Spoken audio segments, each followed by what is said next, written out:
Shirley classes ഹിന്ദിയിലേക്ക് സ്വാഗതം. മക്കളെ, കഴിഞ്ഞ ക്ലാസ്സിൽ നമ്മൾ ഫസ്റ്റ് ചാപ്റ്ററായ കിഡ്കി എന്ന പാഠഭാഗം പഠിക്കാൻ തുടങ്ങി. സ്റ്റോറി ഓർമ്മയുണ്ടാവുമല്ലോ. എന്തായിരുന്നു?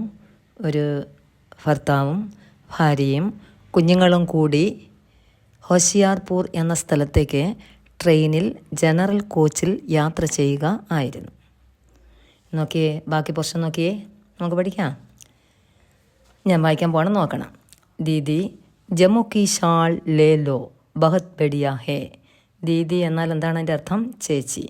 ഷാൾ ഷാൾ, ലേ ലോ എടുത്തോളൂ, ബഹത് ബഡിയ വളരെ നല്ലത്.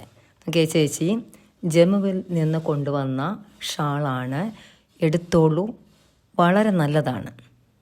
രംഗ് ബിരംഗി ഷാളോം കാ ഭാരി ഗഡർ ഉഡായേ, ഏക് സാമ്പലി സലോനി കജരാരി ആംഖോം വാലി യുവതി പത്നി കോ ഇസ്രാർ കർണേ ലഗി. രംഗ് ബിരംഗ് പല വർണ്ണത്തിലുള്ള, ഭാരി വലിയ, ഗഡർ കെട്ട്, ഉടായെ എടുത്ത്, സാമ്പലി ഇരുണ്ട നിറം, സലോനി സുന്ദരമായ, കജരാരി ആങ്ക് കൺമഷി എഴുതിയ കണ്ണുകൾ, ഇസ്രാർ നിർബന്ധിക്കുക. പല വർണ്ണത്തിലുള്ള ഷാളുകളുടെ ഭാരി ഗഡറും എടുത്തുകൊണ്ട്, വലിയൊരു കെട്ടും എടുത്തുകൊണ്ട്, ഒരു ഏക് സാമ്പലി സലോനി കജരാരി ആങ്കോം വാലി യുവതി, അതായത് ഇരുണ്ട നിറമുള്ള സുന്ദരമായ കൺമഷി എഴുതിയ കണ്ണുകളുള്ള ഒരു യുവതി ഭാര്യ എന്ത് ചെയ്തു? ഇസ്രാർ കർണലകി, നിർബന്ധിക്കുവാൻ തുടങ്ങി. അതായത് എന്തോ കച്ചവടത്തിനായി ഒരു യുവതി അവിടേക്ക് വന്നതാണ്. അത് എന്തോന്ന് വെച്ചാൽ ഷാൾ കച്ചവടമാണ്. അത് ആ ഷാൾ എടുക്കാൻ വേണ്ടി ഭാര്യയെ കൊണ്ടുവന്ന സ്ത്രീ നിർബന്ധിക്കുന്നു. കിത്തനക്കി ഹേ, എത്രയാ? 250 250. ഇത്തി മഹങ്കി, ഇത്ര വിലയോ? സ്യാദ പീസ് ലോഗി തോ കം കർ ദൂങ്കി. സ്യാദ കൂടുതൽ, കൂടുതൽ പീസ് എടുത്തോളൂ, കുറച്ച് തരാം. എന്താ പറഞ്ഞേ? കൂടുതൽ പീസ് എടുത്താൽ കുറച്ച് തരാം. മുച്ചേ ദൂഖാൻ കോൽനി ഹേ ക്യാ, ദൂഖാൻ കട, കോൽന തുറക്കുക. മുച്ചേ എനിക്ക്, ക്യാ എന്തേ, ഓക്കെ, എന്തേ എനിക്ക് കട തുടങ്ങാനാണോ? ലേ ലോന ബഹനോ ആർ ഭാഫിയോ കെ ലിയേ. ലേ ലോന എടുത്തോളൂന്നേ, ബഹൻ സഹോദരിമാർക്കും ഭാഫികൾക്കും വേണ്ടി, അതായത് അനിയത്തിമാർക്കും വേണ്ടി എടുത്തോളൂ. ആർക്കൊക്കെ വേണ്ടിയാ? സഹോദരിമാർക്കും അനിയത്തിമാർക്കും വേണ്ടി എടുത്തോളൂ എന്ന്. मैंने पत्नी को इशारा किया, इशारा आंग्यम. तो उसने आंखें तरेर कर मुझे चुप रहने का संकेत दिया. ആങ്കെ തരേർക്കർ, കണ്ണുകൾ ഉരുട്ടി, ചുപ് മിണ്ടാതെ, സങ്കേത സൂചന. ഓക്കെ, ഞാൻ ഭാര്യയെ ആംഗ്യം കാട്ടി, അപ്പോൾ അവൾ കണ്ണുകൾ ഉരുട്ടി എന്ത് ചെയ്തു? മിണ്ടാതിരിക്കാൻ സൂചന തന്നു. അച്ഛാ 5 പീസ് ലൂം തോ കിത്തനെ കെ ദോഗി. 5 ശരി, 5 പീസ് എടുത്താൽ എത്രയ്ക്ക് തരാം? അന്നേരം യുവതി പറയാണ്, 200 रुपये पर पीस ലേ ലേന ദീദി. 200 എന്ന് വെച്ചാൽ 200. ഈ ഒരു പീസിന് 200 രൂപ എടുക്കട്ടെ ചേച്ചി എന്ന് ആ സ്ത്രീ, ആ വന്ന യുവതി പറഞ്ഞു. നാ, വേണ്ട വേണ്ട, നോക്കി, 100 रुपये पर പീസ് വേണ്ട, ഒരു പീസിന് 100 രൂപ ആണെങ്കിൽ എടുത്തോളൂ. നോക്കി, ദീദി 100 तो बहुत कम है. ചേച്ചി 100 രൂപ വളരെ കുറഞ്ഞു പോയി.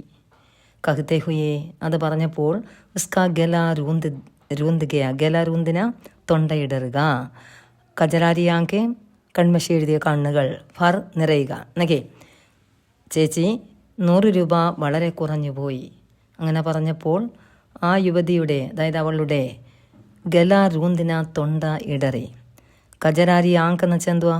ഉസ്കി, അവളുടെ കൺമഷി എഴുതിയ കണ്ണുകൾ നിറഞ്ഞു. അതായത് അവളുടെ ആർത്തിക ബുദ്ധിമുട്ട്, അതായത് സാമ്പത്തിക പ്രയാസം, അതോർത്തായിരിക്കും ആ യുവതിയുടെ കണ്ണുകൾ നിറഞ്ഞത്. നോക്കി, അത് കണ്ടപ്പോഴേ നമ്മുടെ ഭാര്യയ്ക്ക് എന്തുണ്ടായി കാണും? ഒരു വിഷമം ഉണ്ടായി കാണും. അവർ പറയാണ്, ചൽ ന തെരി ന മേരി 150 रुपये पर പീസ്. ശരി, നിനക്കും വേണ്ട എനിക്കും വേണ്ട. ഡേറ്റ് സൗ എന്ന് വെച്ചാൽ 150 രൂപ. അതായത് നോക്കിയേ, എനിക്കും വേണ്ട നിനക്കും വേണ്ട, ഒരു പീസിന് 150 രൂപ വെച്ച് തരാം. അതായത് അച്ഛാ ദീദി ടിക്ക് ഹേ ലോ, രംഗ് പസന്ത് കർ ലോ. രംഗ് നിറം, പസന്ത് ഇഷ്ടം. എന്നൊക്കെ അച്ഛാ ദീദി ശരി ചേച്ചി, ഇഷ്ടപ്പെട്ട നിറം നോക്കി എടുത്തോളൂ എന്ന് ആ യുവതി പറഞ്ഞു. കുച്ച് സോച്ചത്തെ ഹുയെ ഉസ്നെ കഹ, സോച്ചന ചിന്തിക്കുക. എന്തോ ചിന്തിച്ചിട്ട് അവൾ പറഞ്ഞു, ഇഷ്ടപ്പെട്ട നിറം നോക്കി എടുത്തോളൂ എന്നൊക്കെ. അതിനുശേഷം ആർ ഗഡർ പത്നിക്ക് സാമിനെ സരക്ക് ദിയ. ഗഡർ കെട്ട്, കേസാമിനെ സമീപം, സരക്കിന നീക്കുക, നിരക്കുക എന്നൊക്കെ പറയും. ഇവിടെ നോക്കിയേ, എന്തോ ചിന്തിച്ചതിന് ശേഷമാണ് ആ സ്ത്രീ, ആ യുവതി അങ്ങനെ പറഞ്ഞത്.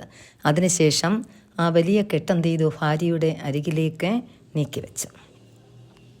പത്നിനെ 5 ഷാൾ അലഗ് കർലി. ഭാര്യ എന്ത് ചെയ്തു, 5 എന്ന് വെച്ചാൽ 5 ഷാളുകൾ അലഗാക്കി എന്ന് വെച്ചാൽ വേറെയാക്കി എടുത്തു. ലേ എന്ന് വെച്ചാൽ എടുത്ത്. അപ്പം നോക്കിയ ഭാര്യ എന്ത് ചെയ്തു, 5 ഷാളുകൾ വേറെയാക്കി എടുത്തു. और मेरी ओर देख रुपये देने का इशारा दिया. അതിനുശേഷം എന്നെ നോക്കി രൂപ കൊടുക്കാൻ ആംഗ്യം കാട്ടി. ഞാൻ ചട് പെട്ടെന്ന് 750 रुपये निकाल कर दे दिया. പെട്ടെന്ന് ഞാൻ എന്ത് ചെയ്തു, 750 രൂപ എടുത്ത് കൊടുത്തു. ഉസ്കെ ജാനയ്ക്ക് ബാദ്, അത് വാങ്ങിക്കൊണ്ട് ആ സ്ത്രീ പോയി കാണും. അവർക്ക് അടുത്ത ആളെ നോക്കി പോയി കാണും, കാരണം അടുത്ത കച്ചവടത്തിന് വേണ്ടി. ഉസ്കെ ജാനയ്ക്ക് ബാദ്, അവൾ പോയതിന് ശേഷം, ആ സ്ത്രീ എന്ത് ചെയ്തു, പോയതിന് ശേഷം. പകലെ സെ ഉസ്കെ ജാനയ്ക്ക് ബാദ് രാസ്തെ പർ പത്നി കി സുയി ഇസി ബാത്ത് പർ അടക്കി രഹി. ഓക്കെ, ആ സ്ത്രീ കടന്നുപോയി. അതിനുശേഷം രാസ്ത വഴിയിൽ, ഫർ നിറയെ, സുയി ചിന്ത, അടക്കി തങ്ങി നിന്നു. വഴി നിറയെ, അതായത് വഴിയിലുടനീളം, അതായത് ആ യാത്രയിലുടനീളം എൻ്റെ ഭാര്യയുടെ ചിന്ത ആ കാര്യത്തിൽ തങ്ങി നിൽക്കുകയും ചെയ്തു. ഏത് കാര്യം നോക്കിയേ, वो एक बार में ही 150 में मान गई. गलती की थोड़ा दौड़ मोड़ और करना चाहिए था. वो एक बार, അവൾ എന്ത് ചെയ്തു, ഏക്ക് ബാർ, ബാർ എന്ന് വെച്ചാൽ തവണ, ഒരു പ്രാവശ്യം, മാന്യ സമ്മതിക്കുക, 150 150. നോക്കി, ധോട ലേശം, ധോൾ മോൾ വിലപേശുക. ഇനി നോക്കിയ, അവൾ ആ പോയ സ്ത്രീ ഒരു തവണയിൽ തന്നെ 150 രൂപയ്ക്ക് സമ്മതിച്ചു. തെറ്റുപറ്റി, എനിക്ക് കുറച്ചുകൂടി എന്ത് ചെയ്യായിരുന്നു, വില പേശിയിരുന്നു എങ്കിൽ അല്പം കൂടി കുറയ്ക്കാമായിരുന്നു. കുറച്ചുകൂടി ഒന്ന് വില പേശൽ നടത്തിയിരുന്നുവെങ്കിൽ ആ സ്ത്രീയിൽ നിന്നും കുറച്ചുകൂടി വില കുറച്ച് സാധനം വാങ്ങാമായിരുന്നു എന്ന ചിന്തയായിരുന്നു നമ്മുടെ പത്നിക്ക്. എന്നാൽ ആർമേരി സുയി, എന്നാൽ എൻ്റെ ചിന്ത, അതീത് മേം ആ അടക്കീതി, അതീത് കഴിഞ്ഞുപോയ, എന്നാൽ എൻ്റെ ചിന്ത കഴിഞ്ഞുപോയ കാലത്തിൽ തങ്ങി നിന്നു. അയാൾ വേറെ കാര്യം ചിന്തിച്ചു, കഴിഞ്ഞുപോയ അദ്ദേഹത്തിൻ്റെ ആ ജീവിതകാലം ചിന്തിക്കുകയാണ്, അയാൾ കഴിഞ്ഞ ജീവിതം. ഓക്കെ, ബേട്ടിക്കോ ഗോദമേ ബിഡ റെയിൽഗാഡിക്ക് കിടക്കി സേ ചാങ്ക്ത മേൻ സോച്ച് രഹാ ഥാ. റെയിൽഗാഡി, ട്രെയിൻ, കിടക്കി ജനൽ, ചങ്കിന എത്തി നോക്കുക, പിന്നെന്താ സോച്ചന ചിന്തിക്കുക. ഓക്കെ, ഗോദ് മടി, ബേട്ടി മകൾ, അതൊക്കെ അറിയാലോ. ബേട്ടിക്കോ ഗോദമേ ബിഡ, മകളെ എന്ത് ചെയ്തു, മടിയിലിരുത്തി. എന്നിട്ട് ട്രെയിനിൻ്റെ ജനലിലൂടെ പുറത്തേക്ക് നോക്കി ചിന്തിക്കാൻ തുടങ്ങി, അല്ലെ ചിന്തിച്ചു കൊണ്ടിരുന്നു. അയാൾ ചിന്തിക്കുകയാണ്, മേരെ പിതാഭി റെയിൽഗാഡി മേം സാമാൻ ബേച്ച് ജബ് थके हारे घर आते तो उनकी आंखों में भी वही नमी थी जो आज उस युवती की आंखों में थी. എന്നൊക്കെ, മേരെ പിത, എൻ്റെ അച്ഛനും, റെയിൽഗാഡിയിൽ, ട്രെയിനിലെ സാമാൻ, സാധനങ്ങൾ, ബേച്ചന വിറ്റഴിക്കുക, തക്കെഹാരെ ക്ഷീണിതനായി, ഗർ വീട്, ആങ്ക് കണ്ണ്, നമി ഈർപ്പം. നോക്കിയേ, നല്ലപോലെ നോക്കിയേ, എൻ്റെ പിതാവും മേരെ പിതാജിയും റെയിൽഗാഡിയിൽ എന്നുവെച്ചാൽ ട്രെയിനിൽ, സാമാൻ ബേച്ച് സാധനങ്ങൾ വിറ്റഴിച്ചതിന് ശേഷം, അല്ല വിറ്റിട്ട്, തക്കെഹാരയായി ക്ഷീണിതനായി എപ്പോഴാണോ ഗർ ആത്തെ വീട്ടിലേക്ക് വരുന്നത്. ക്ഷീണിച്ച അവശനായി ട്രെയിൻ സാധനങ്ങൾ വിറ്റ് ക്ഷീണിച്ച് അവശനായി വീട്ടിലേക്ക് അദ്ദേഹം വരുമ്പോൾ, കണ്ടോ, ഉൻകി ആങ്കോ മേ ഭി വഹി നമി ഥി, അദ്ദേഹത്തിൻ്റെ കണ്ണുകളിലും ഇതേ ഈർപ്പം ഉണ്ടായിരുന്നു. കണ്ടോ, അതായത് നോക്കി, ജോ ആജ് ഉസ് യുവതിക്ക് നമി യുവതിക്ക് ആങ്കോ മേ ഥി, ആ അച്ഛൻ്റെ കണ്ണുകളിലെ അതേ ഈർപ്പം തന്നെ ആയിരുന്നു ഇന്ന് ആ യുവതിയുടെ കണ്ണുകളിലെ ഈർപ്പവും അല്ലെങ്കിൽ ആ നനവും. ആ പ്രയാസവും ഒന്ന് തന്നെ ആയിരുന്നു എന്നാണ് അവിടെ കവി ചൂണ്ടിക്കാണിക്കുകയും ചെയ്തത്. അതായത് ആ യുവതിയുടെയും അച്ഛൻ്റെയും എൻ്റെ അച്ഛൻ്റെയും സാമ്പത്തികമായ പ്രയാസങ്ങൾ ഒരുപോലെ തന്നെ ആയിരുന്നു എന്നാണ് ആ പതി ചിന്തിക്കുകയും ചെയ്തത്. നമുക്ക് ഈ സ്റ്റോറി മനസ്സിലായിക്കാണ്. ഈ സ്റ്റോറിയിൽ നിന്നും നമ്മളെ എന്താണ് പഠിച്ചത്? എന്തായിരിക്കും നമ്മൾ പഠിച്ചത് മക്കളെ? ഇവിടെ ഭർത്താവിന് മറ്റുള്ള ആൾക്കാരുടെ അനുകമ്പ ഉണ്ടായിരുന്നു.